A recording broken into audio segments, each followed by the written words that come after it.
आसपास के जितने भी लोग हैं खबर भी अच्छे चलेंगे। अच्छी तरह से समझ लें।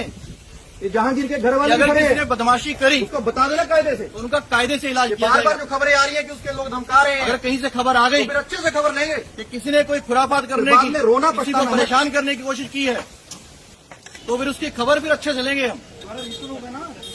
ये जहांगीर के घर वाले भी खड़े हैं, उसको बता देना कायदे से।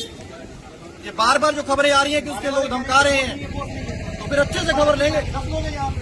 फिर बाद में रोना पछताना मत। तमाशा है क्या ये?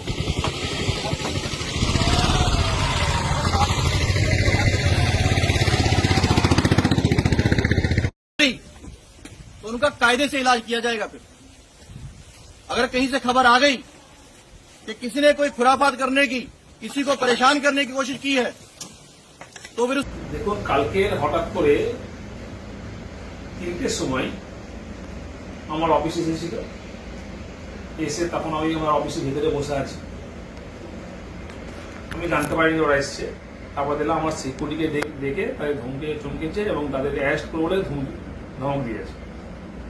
তার কিছুক্ষণ পরে আমার অফিসের স্টাফরা বললো যে এরকম এসছে, পুলিশ অফিসার এসছে, সিআরপিএফ এসছে, এসে সিকিউরিটিকে ধমকাচ্ছে। তারপর আমি বাইরে বেরিয়ে ওদেরকে চাপ সৃষ্টি করলাম আমার সিকিউরিটিকে, যে তোমরা এসপির অর্ডারটা বানাতে দেবে, আমার কাছে আছো, আমার কথাটা শুনবে। ওরা ওখানে গিয়ে তুমি ওই ধমক চমকে কেন গেছো বা কি এইসব বলার পরে, চেনামি করার পরে ওরা আস্তে আস্তে চলে গিয়ে আমার পাড়ার ভিতরে গিয়ে, আমার বাড়ির কাছে গিয়ে, আমার বাড়ি থেকে ধমক চমক দিয়ে বড় বড় ডায়লগ কথা বলে চলে গেছে। কিন্তু যেটা আমরা ইলেকশন কমিশনের যে রুলস আছে, নিয়ম আছে, যে একজন পুলিশ অবজারভার এক্সিকিউটিভ অফিসার উনি পারেন না যে সশরীরে কোথাও উপস্থিত থেকে কাউকে ধমক চমক দেওয়া। ওনার যদি কিছু বলার থাকে লোকাল এসপিকে জানাবে, লোকাল থানাকে জানাবে, তাদের মারফতে কিছু করা। ওরা লোকাল পুলিশও দিচ্ছে না, কাউকে দিচ্ছে না, ডাইরেক্ট সিআরপিএফ নিয়ে গিয়ে শুধু আমার বাড়িতে না, আমার যারা সহকর্মী আছে প্রত্যেকটা অঞ্চলে, যারা অঞ্চল সভাপতি আছে, নেতাকর্মীরা আছে, তাদের বাড়ি থেকে ধমক চমক দিচ্ছে, রেড করছে। রাতে অন্ধকারে গিয়েও সিআরপিএফ গিয়ে আমাদের মায়েদের বোনদের উপর ধমক দিচ্ছে, শিলধ্বনি করার মধ্যে বুদ্ধি মারছে, কথা বলছে এবং ভয় দেখাচ্ছে। তাতে বাচ্চারাও ভয় পাচ্ছে, বাড়ির বয়স্ক লোকেরা ভয় পাচ্ছে। কিন্তু তৃণমূল কংগ্রেসের নেতাকর্মীদেরকে এই ধমক চমক দিয়ে ভয় দিয়ে রাখতে পারবে না। উনি যদি নিজেকে সিংহ মনে করে সিনেমার আদেশে, আমরাও পুষ্পা ঝুঁকে গেলি, আমরা ঝুঁকবো সাধারণ মানুষের কাছে, আমরা ঝুঁকবো গণদেবতার কাছে। কোনো দিল্লির পুলিশ বা বিজেপির দালালের কাছে আমরা মাথা নত করবো না। জাহাঙ্গীর খান কি ভয় পেল? জাহাঙ্গীর খান ছোটবেলা থেকেই লড়াই করে উঠে এসছে। আমি সিঁড়িতে উঠিনি, লিফটে উঠিনি।